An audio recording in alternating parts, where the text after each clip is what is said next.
afternoon and welcome to CEC Gurukul lecture. In continuation with the series on sociology of kinship, in today's lecture we are going to discuss Prem Chaudhary's article on enforcing cultural code, gender and violence in North India.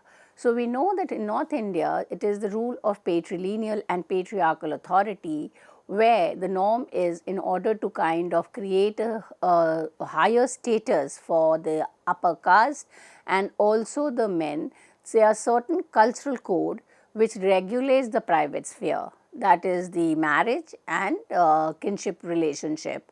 Now, because of these stringent following of the cultural code, many a time the infringement or any kind of going outside this code leads to violence, and that becomes problematic. Now, there could be certain two types of marriages which can call for the enforcement of cultural code. One is your intercaste marriage and the other is intracaste marriages.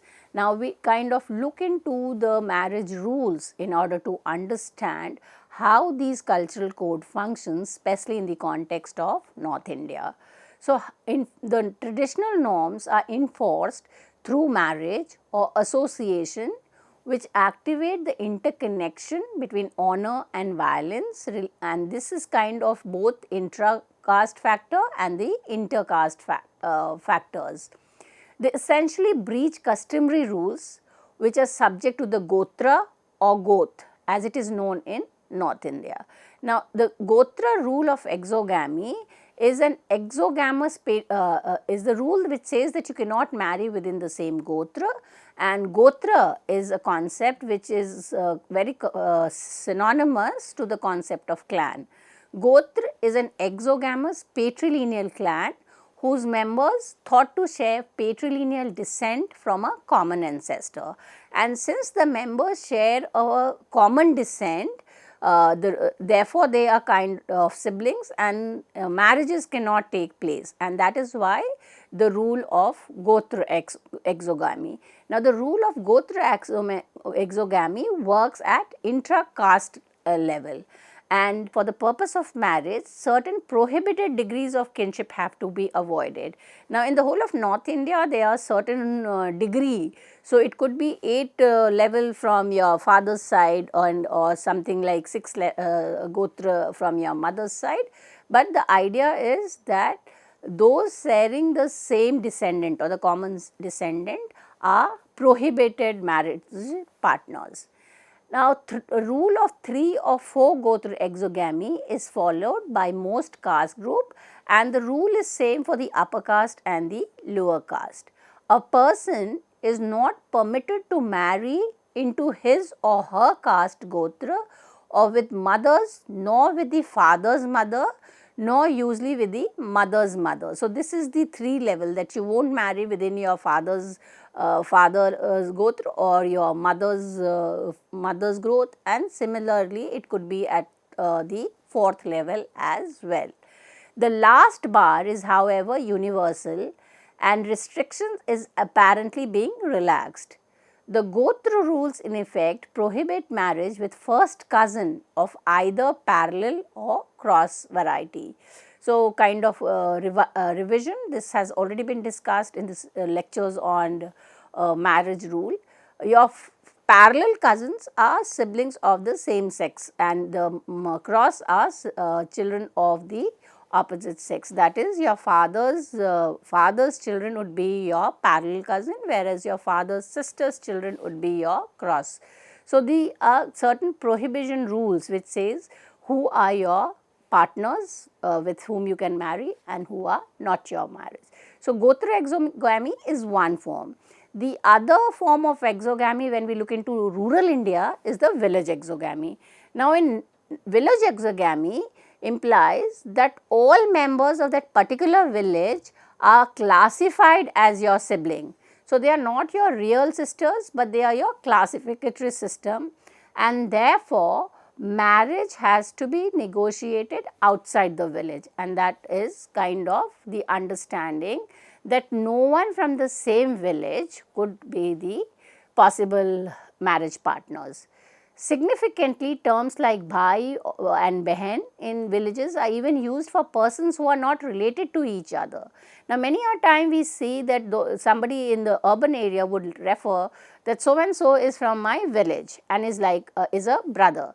So, it is not your biological brother, it is not your genealogical connection, but the classificatory kinship, that is because they are residing in the same village, they are kind of siblings. The third concept that Prem Chaudhary discusses in the article are personal network. Now, the personal networks are basically people who are in close connections to each other. Despite the knowledge of potential violence, the couple returns to the village. So, many a time the people marry outside the caste, or they marry outside the within the same caste, but and they are aware of the fact that there would be violence, but they come back. And why do they come? Because they know that they have a strong personal network in the village. And this has been explained by sociologist M.N. Srinivas. So, he says that the reason why the couple come back to the village is because of a strong personal network, and this personal network involves members of diverse caste and status of affiliation. Those of the more urbanized and educated are heterogeneous than those of less urbanized and educated. In case of elopement, where these networks are very often utilized, they work in extreme complex ways. They act both as structure of support and betrayal. Marriage alliances are significant means to establish one's status in society. They assume great importance and demand a sharper vigilance. The contradictory reaction of certain groups to the demand of caste status shows the contemporary multidirectional pulls which a caste account for confrontation and violence in intra-caste marriage alliances. Now, we know that these are the kind of changes which is taking place even in the rules of marriage, but what is it that kind of continues with the caste based marriages is also the idea that there are certain connection with your status. Whom you marry is also not only that in terms of the alliance or the personal network.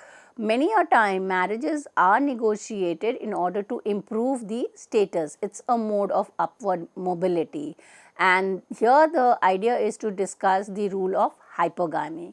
Now, hypergamy kind of states that the girl from a lower caste should marry a man of a upper caste. The other way around, if a man of a upper caste marries someone, it is considered as hypogamy. Now, much of North India, the rule is of hypergamy, and there is no identifiable concept of hypergamy operating in Haryana as such, which has been found in the study by Prem Chaudhary. And the claims of higher and lower clans among the community in Haryana seems to be more economic and political and not traditionally defined. So, your caste hierarchy has also becoming secular. So, it is not only the ritual status of the forecaste or the jati. Now, because of certain political changes, it is the political and economic status of the caste which determines the position in the caste hierarchy. So, therefore, an attempt to equate status with clan shows it as a reflection of the notion of Rajputization, a symptomatic drive of an upward mobile group for claiming higher status within a caste. So, then the marriage would be not only in terms of marrying someone higher in the ritual hierarchy, but to marry someone who is politically and economically higher in the caste. So, a number of cases have been found in the study which evoke more violent condemnations, which are the inter-caste marriages, or rather in the cases where there is an elopement. They are frequently village affairs and transgress the rules of village exogamy. Factors operating behind this approval range from considering such marriages as short-lived and impermanent, or given to create problems of adjustment due to dissimilarity of culture, to problems of identity for future generation, and also significantly to the essential ones of keeping purity of blood. So, this purity of blood is the crux of maintaining or negotiating marriages within the caste, and this is also an explanation of why a man of a kind of a certain upper caste would not kind of ensure marrying a women of a lower caste. Yet the evidence of runaway cases suggests to the contrary and contests this cultural ideology. The agency adopted by the young towards their sexual fulfillment contradicts the idealized norms of behavior which they voice. This region, that is North India, is abound in folk tales regarding females of dominant high caste running away with lower caste men, which may indeed be drawing upon certain aspects of existing social reality. The liaisons between upper caste women and lower caste men are surfacing more frequently due to the new social pressure generated in the wake of democratization and greater economic opportunity being opened for the lower caste. Now, in her study, Prem Chaudhary also argues that there is a kind of a tendency of a women of a upper caste to marry the lower caste men in an attempt again to take the benefit of the political reservation, because the children born out of such a wedlock would belong to the reserved category. Sharper caste contradictions are now emerging from new opportunity for social betterment due to economic growth benefiting some but not all lower caste group. The upward mobile among the lower caste group have taken significant initiative. So, this has been because of the policy of protective discrimination, where certain lower caste members have been able to be upward mobile, in other words improve on the economic and political status. This gendered response of the upper caste in a bitter struggle with lower caste groups for assertion of their power and dominance leads to violence, has its parallel in other parts of India as well. In North India, many of the lower caste who have advanced economically are more assertive either in towns or on the periphery of the town with strong links with villages. This factor makes them both independent in action as well as vulnerable to the dictates of wider community.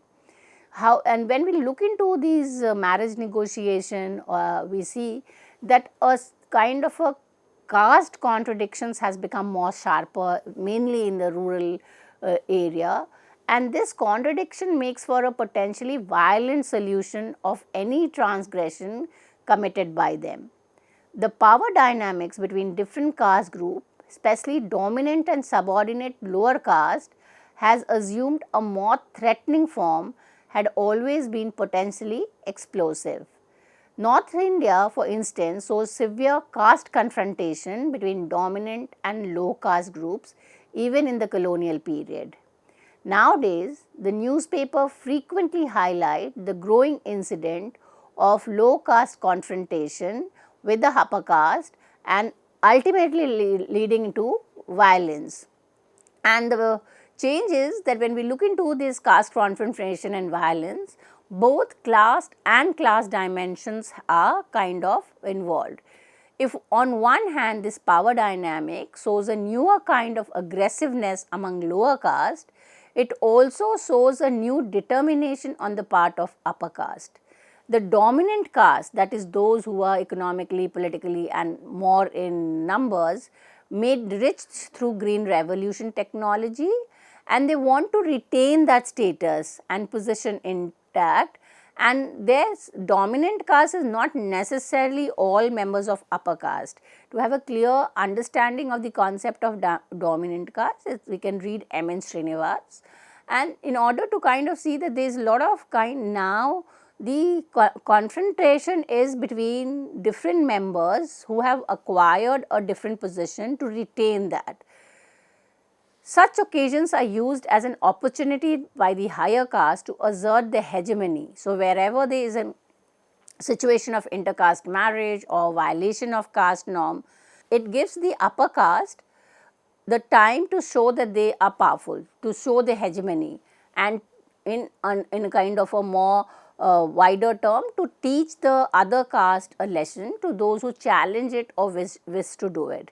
Because those who have been at a higher position and the power has been with them, they want to retain it, they want to kind of get it back, and therefore violence is only symbolic of the fact that they want those who were at a lower caste to remain where they were, or as it has been noted in the text, to teach them a lesson. Significantly, the new assertiveness of the latter is reflected in the relationship with high caste women witnessed in attempts at elopement and marriage. There is a growing resentment of lower caste group, eruptions of violence and sharpening of caste consciousness and enforcement of caste customary codes by all caste. Intercaste alliances were not entirely uncommon in the colonial period. So, it is not something that has emerged with the opening of economy or with globalization. It was there even in the pre-colonial period or even during the colonial time. However, this was more often than not confined to a secondary alliance rather than the primary one. In the subsistence level economy of this region with its highly adverse female male sex ratio, we know that Haryana has a kind of a very low female male ratio. Those agriculturalists who were hard pressed economically were known to take recourse to wife from among the lower caste as well. So, there is a lot of literature which is kind of talk about the fewer number of women, rather there are certain villages which do not have girls at all for potential marriage, and therefore, these men not only take brides from the lower caste, but also from outside the caste and village. So, if we look into the situation of the practice of intercaste during the colonial time, the British officials in several documents have confirmed the existence of this practice, but they greatly frowned upon it and declare it at a kind of disreputable matrimonial agency. Given to applauding the magnificent physique of the so-called superior agriculturalist caste in agrarian and military profession, they actually bemoaned its biological deterioration because of this practice. Yet taking wife from lower caste never became a norm as such, nor was practiced on a wide scale. Moreover, this practice did not go unchallenged, especially from the late 19th century onwards, when attempts were made to move the court in these cases of Kareva marriage. Kareva marriage is basically widow remarriage, where caste endogamy had not been observed. Endogamy is marrying within your own caste. A series of such cases were brought to the court in early 19th century, and the colonial government, for reason of its own, was anxious to enforce Kareva than to revoke it. So, when we look into the idea of the intercaste practices which has been taken place, and we also look into the role of the panchayat which has taken on a more dominant role kind of about, and there have been impact of urbanization and consumerism. There are certain kind of changes, but the role model is set by the rural affluent and the conspicuous consumption emulated by other. Their ideology is signified by a jeep, a gun and a bottle of rum. These are kind of things that are materialistic, and you need to kind of get these things. You need not necessarily follow the cultural code. However, Prem Chaudhary concludes that there is no place for women in modern urban ethos which is imitated. Paradoxically, despite imitating lifestyle and consumerist culture of the city, the suspicion of urban value system, culture and influence not only remains, but is reinforced in rural area, especially in relation to women. For reference, it is important to read Prem Chaudhary. The article is Enforcing Cultural Codes, Gender and Violence in North India, published in Economic and Political Weekly in 1997. With this, I come to an end of this lecture. Thank you.